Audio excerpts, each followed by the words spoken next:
पटना के जगजीवन राम संसदीय अध्ययन एवं राजनीतिक शोध संस्थान में सामाजिक न्याय आंदोलन की ओर से त्रिवेणी संघ की स्थापना दिवस समारोह के मौके पर वर्तमान की चुनौतियां और त्रिवेणी संघ की विरासत विषय पर एक सेमिनार का आयोजन किया गया। इस सेमिनार में देश के जाने माने सामाजिक और राजनीतिक चिंतकों के अलावा बुद्धिजीवियों और पत्रकारों ने देश की मौजूदा हालात, वोट की लूट के तरह तरह के हथकंडे और लोकतांत्रिक अधिकारों और आवाज़ों को कुचले जाने को लेकर अपनी चिंता जाहिर की और मनुवादी शक्तियों पर देश को आज़ादी से पहले वाली स्थिति में ले जाने का आरोप लगाया। इस मौके पर बिहार विधानसभा के पूर्व स्पीकर और राष्ट्रीय जनता दल के राष्ट्रीय उपाध्यक्ष उदय नारायण चौधरी ने क्या कुछ कहा, सुनिए। मित्रों, त्रिवेणी संघ की चर्चा हो रही थी और उसके इतिहास में मैं नहीं जाना चाहता हूँ।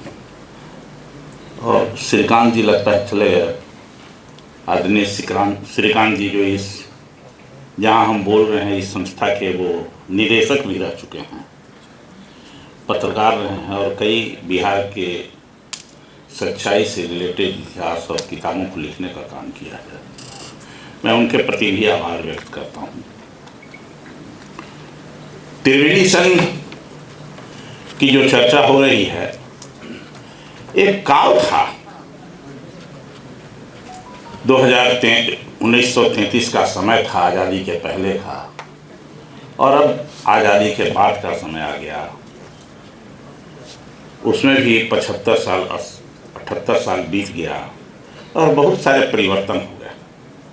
मैं भी उन मीलों पर बहुत ज़्यादा नहीं जाऊंगा कि त्रिवेणी संघ में जादव कोयली कुर्मी का एक संघ बना, जैसे मध्य बिहार और शाहबाद में इसका प्रभाव सबसे ज़्यादा रहा, क्योंकि इस इलाके में इन जातियों की आबादी भी बहुत ज़्यादा थी और एक समय था कि होड़ था कि हम जनेऊ पहनेंगे, इस बात का होड़ था जनेऊ पहनने का।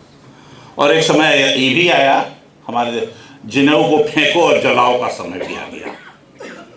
और अब एक समय आ गया है कि जब तक जनेऊ के फेरा में रहिएगा, जब तक कि धर्म और जात के फेरा में रहिएगा। अब जात कहाँ रह गया? जात तो हथियार का एक अंग हो गया आपके ऊपर, शासन का एक अंग, सहारा हो गया है। वो अब की जो सत्ता है और अब की जो राजनीति है और सामाजिक परिस्थिति है, इस परिस्थिति में जाति के सहारे ही, जाति को मैं एक SLR कहूँ, राइफल कहूँ, जो कह लीजिए, वो एक जाति राइफल के रूप में काम कर रही है, जो हमारे और आपके कंधे पर रख करके हमारे और आपके दिमाग को कचरा बना देता है और संकुचित कर देता है। और जो शोषक वर्ग है उसके हथियार हमको रहे हैं, उसके सत्ता के करीब जा रहे हैं। ये जो मनुवाद है, मनुवाद सबको निगल रहा है, मनुस्मृतिवाद सबको निगल रहा है। ये भी परिस्थिति आ गई है। तो बहुत सारे लोग बहुत सारी बात कर चुके हैं, मैं उसमें नहीं जाना चाहता हूँ, क्योंकि एक मेरे पास सूची दी गई है जिसमें 17-18 लोग हैं बोलने वाले और उसी में मैं भी बोल रहा हूँ। तो मैं सोच सकता हूँ कि हमारा समय कितना होगा, इसलिए मैं बहुत सारी बात को स्किप करता हूँ, छोड़ के आगे की ओर बढ़ता हूँ।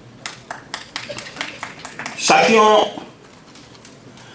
अभी जो मनुस्मृतिवाद आया है और दूसरी ओर अम्बेडकरवाद है, और अब की जो परिस्थिति है, बगैर अम्बेडकरवाद के सहारे कोई न तो सामाजिक परिवर्तन हो सकता है, न राजनीतिक परिवर्तन हो सकता है, न दिमाग का खुलासा हो सकता है।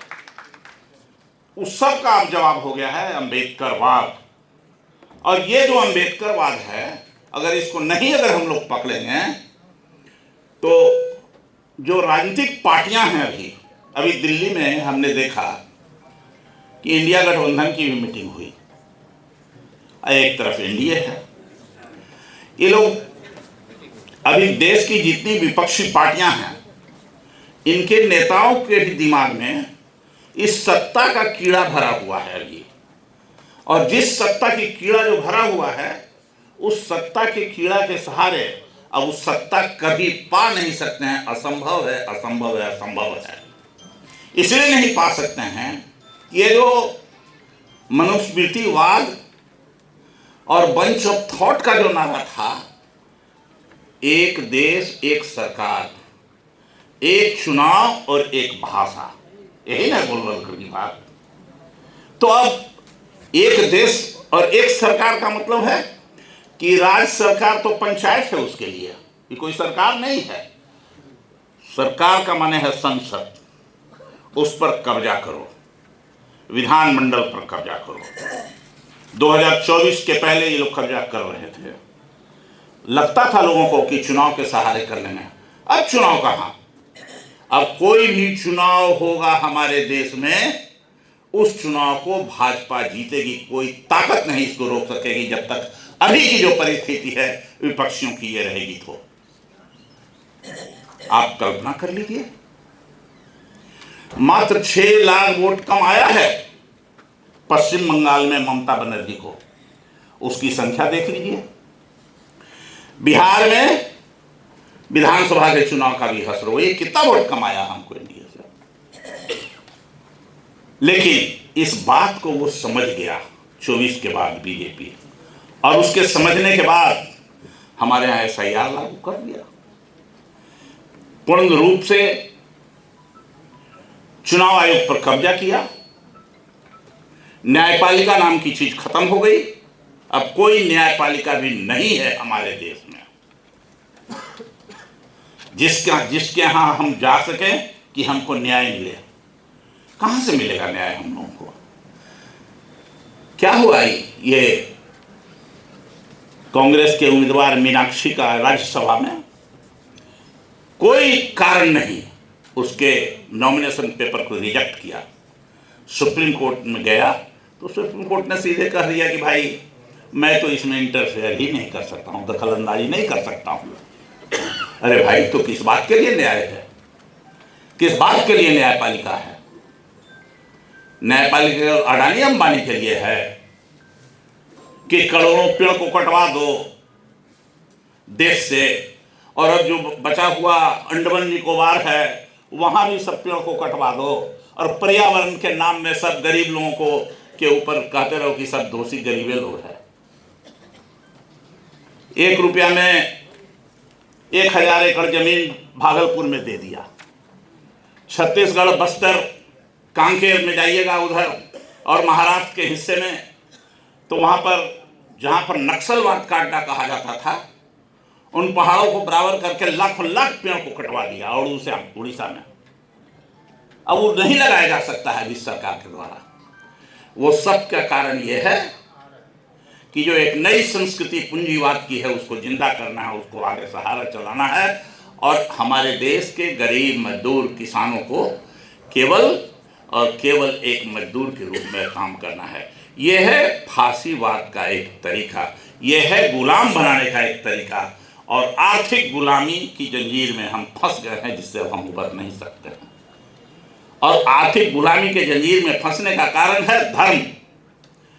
चूंकि हमारे यहाँ जो त्रिवेणी संघ के लोग हैं, जितना जग होता है बिहार में, हम बहुत गंभीरता से इसको कह रहे हैं, उन सभी जगहों का अध्यक्ष कौन होता है? त्रिवेणी संघ जिसको कह रहे हैं, जिस जाति के लोग, वही होते हैं, दूसरा कोई नहीं होता है उसका अध्यक्ष। या तो जादव सबसे ज्यादा, कोयली और कुर्मी, चौथा थोड़ा कोई होता है, कोई नहीं होता है। और पैसा केवल तसीलने वाला होता है उसके अंदर में। पंडित जी भी नहीं है, एक खास वर्ग है जो पैसा तसीलता है। ठीक बोल रहे हैं, पंडित जी भी तो उसमें नहीं है। आप कहीं भी देख लीजिए, आपके गांव में हो रहा होगा, वो जो महिलाएं जो जाती है जल ढारने के लिए, वो किसके परिवार के? कोई भी पंडित जी के परिवार की महिला जाती है? बेटी बहू एक भी नहीं जाती है। अभी पिछले वक्ताओं ने चर्चा किया था देवघर का, सावन का, उसमें कोई जाता है सावन में? वहां पंडित जी लोग एक भी नहीं जाता है। आज जो पंडा वहां पूजा कराता है पहले भर पेट मीट खा के आता है। जब तक मांस नहीं खाएगा तब तक वो देवघर के अंदर मंदिर में घुसबे नहीं करेगा। उसका डेली का ये भोजन है। तो हम लोग हैं कि ना भाई, एक महीना कुछ मत खरीदा, खाए मत करिए एक महीना। ये दिमाग में हमारे कीड़ा आ गया है, धार्मिक कीड़ा, और उसके माध्यम से हम उसके गुलाम होते जा रहे हैं। एक दूसरे तरह की गुलामी आ रही है हमारे दिमाग में। तो हमारी अपनी मान्यता, व्यक्तिगत तौर से जो मेरी मान्यता है कि अब कोई भी चुनाव हो, कितना भी आपके कोई सहयोगी हो, समर्थक हो, बीजेपी के अलावा कोई यहां चुनाव नहीं जीत सकती है, असंभव है। अब सभी विपक्षी दलों को ये सोच करके कि हमको अब चुनाव नहीं लड़ना है और एकजुट होकर के ये साम्राज्यवादी और मनुवादी और जो लोग बैठे हैं, हम गोलवर्करधारी लोग, इनको हटाने के लिए एक ही उपाय है, चुनाव का भरोसा छोड़िए, आम जनता में जाइए और उसको उजागर कीजिए और एक होकर के, एक सूत्र में होकर, संगठित होकर के लड़ाई लड़िए। इसके अलावा अब कोई रास्ता नहीं बचा है। आगे आने वाला है यूपी का चुनाव। मैं आज कर सकता हूं जो लक्षण है उसके अनुसार कि जितना यूपी में सपा के पास सीट है वो आधा भी बचेगा कि नहीं बचेगा, ये मुझे संदेह है। सीट देखने में लगता होगा कि हम बचा लेंगे, लेकिन उनके पास नहीं बचेगा। यह है एक हथियार उसके पास, और यह सारा हथियार अभी तो चुनाव आयोग और सशक्त होगा, और सशक्त होगा। तो मैं एक ही बात कहना चाहता हूं कि हमारी पूरी शक्ति को उन लोगों ने कब्जा कर लिया। अभी नौजवान लड़के लोग हैं, लगा कि छात्र आंदोलन होगा, लेकिन इसको भी उसने दबा दिया। लगा कि ये छात्रों को भड़काने वाला सबसे बड़ा हथियार यहाँ का ये खान सर है, जिसको निकाल के रखा जावेद खान। तो जावेद खान के ऊपर मुकदमा कराया और उसको बंद कराने के लिए तरह तरह साजिश हो रहा है। दिल्ली में भी जो कोचिंग चलाने वाले हैं उसके ऊपर हो रहा है, लखनऊ में पढ़ाई कराने वाले लोग हैं कोचिंग, उनके ऊपर हो रहा है। क्यों? इसलिए हो रहा है कि नौजवान न कहीं भड़ दिया है। 1942 के क्रांति जैसा न फिर हो जाए कि एक बार हथियार उठा लेगा अगर नौजवान तो फिर उससे बचना मुश्किल हो जाएगा। लेकिन ये भी उनकी भूल है जो सत्ता में बैठे हैं। हथियार तो उठना ही है, हाँ, दूसरा कोई सहारा नहीं, दूसरा कोई उपाय नहीं है। जब श्रीलंका नहीं बचा, बांग्लादेश नहीं बचा, बगल में नेपाल नहीं बचा, तो भारत कोई दुनिया की ताकत को बचा सकता है जो परिस्थिति में चल रहा है? कोई नहीं। और हमारे जैसे जो दलाल रहेंगे उसके साथ सबसे पहले हमारे जैसे दलाल ही लोग मारे जाएंगे उस आंदोलन में। ये भी बनने वाली स्थिति है जो भटकाने का काम करेंगे लोग। तो अब एक ही संकल्प लेके चलिए कि जात नहीं चाहिए हमको, जमात चाहिए। हमको जमात चाहिए, जात नहीं चाहिए हमको, इंसानियत और मानवता का संघ चाहिए हमको, और इंसानियत के आधार पर होना चाहिए संगठन, जो अम्बेडकरवाद ने कहा। और जितना मंदिर, मस्जिद, गिरजाघर, ये सब जो है हमारे शोषण का आधार बन रहा है अभी आज के तारीख में। इससे भी मुक्ति मिलना होगा। और हम तो आज अपील करना चाहेंगे आप सब लोगों से, अरे अर्जक संघ को तो जिंदा कीजिए। आप सब लोग अपने अपने घर में, अपने अपने विचार से, अपने अपने परिवार में, गांव में अर्जक संघ जिंदा होगा तब मनुवाद कमजोर होगा। अर्जक संघ जिंदा होगा तो साम्राज्यवाद कमजोर होगा। अर्जक संघ मजबूत बनेगा तो ये साम्राज्यवादी और मनुवादी लोग कमजोर होंगे। सीधा लाइन है ये। एक तरफ अम्बेडकरवाद और दूसरी तरफ जितने भी मनुवादी लोग हैं, फांसीवादी लोग हैं, ये सब लोग। और मैं कह सकता हूँ आपके माध्यम से कि जो परिस्थिति बन रही है इसमें आगे हो सकता है 2-4 साल देर हो जाए, लेकिन बहुत ज़्यादा देर भी नहीं होगा। क्योंकि आर्थिक स्थिति इस स्थान पर पहुंच गई है, इस मुकाम पर पहुंच गई है कि सरकार में ताकत नहीं है। और क्या कहता है बिहार का मुख्यमंत्री? आज कहा, आज के अखबार का फर्स्ट लाइन है, न सोएंगे न हम आपको सोने देंगे और आपको 20 घंटा काम करना होगा। जैसे उसका गुरु, उसके आका ने कहा कि न खाएंगे न खाने देंगे और पूरा देश का ढकार करके अडानी के खजाने में डाल देंगे। यही ना है भाई? तो ये भी उसी लाइन पर चल रहे हैं। तो 20 घंटा वाला काम तो उसने सही किया, क्योंकि कोविड के अंदर में तो बहुत सारा परिवर्तन लोगों ने कर दिया है श्रमिक कानून में। अब उस सब कानून का बहुत ज़्यादा अभी असर नहीं पड़ा है लोगों के यहाँ तक, तो पड़ेगा ही अब आने वाले दिनों में। तो मैं इतना ही कहता हूँ, समय को ध्यान में रखते हुए, कि चलिए और अब राजनीति और चुनाव की बात भुला करके सामाजिक आंदोलन की तरफ,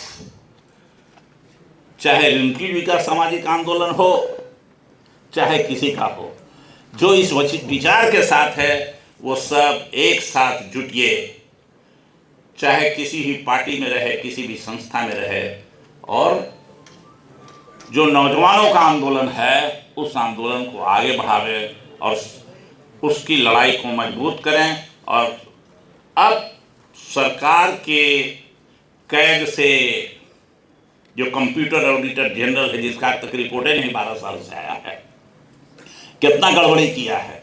बिहार में तो कभी कभी दे देता है कि 72,000 करोड़ का कोई हिसाब नहीं दिया है, कहीं ने लिख दिया है। यहाँ बिहार में लालू यादव को 1100 करोड़ में जेल में जाना पड़ा। अब बिहार के 72,000 करोड़ गायब हो गया, हम और आपको पता भी नहीं है। और लिख दिया साफ साफ, या तो गबन हुआ, नहीं तो विचलन हुआ, डाइवर्सन हुआ, यह लिखा हुआ उसके रिपोर्ट में, कैग का जो रिपोर्ट आया है पहले। तो अब तो ये सब कुछ नहीं रहा, न कैग है, न चुनाव आयोग है, न न्यायपालिका है। ईडी और सीबीआई के सहारे अगर आप सत्ता के साथ नहीं रहिएगा तो आपको जेल जाना होगा, मार खाना होगा। उसका जीता जाता अभी उदाहरण आया है अनिल अग्रवाल का, जो मेदांता का है, जिसको उसने चूंकि अडानी के खिलाफ एक टेंडर डाल दिया। वही दोनों पूंजीपति है, ऐसा नहीं कि एक कमजोर है, उसके खिलाफ ज़्यादा बढ़ के डाल दिया। एक 18,000 का डाल दिया अनिल अग्रवाल मेदांता ग्रुप, और अडानी ने डाल दिया 14,000 करोड़ का। तो 18,000 करोड़ वाले को मिल गया, इसीलिए उसको उसके यहाँ ईडी का रेट पड़ गया। तो अब न ईडी है न सीबीआई है, इसलिए सबसे लड़ने के लिए हम लोग आगे बढ़ें, संकल्प लें।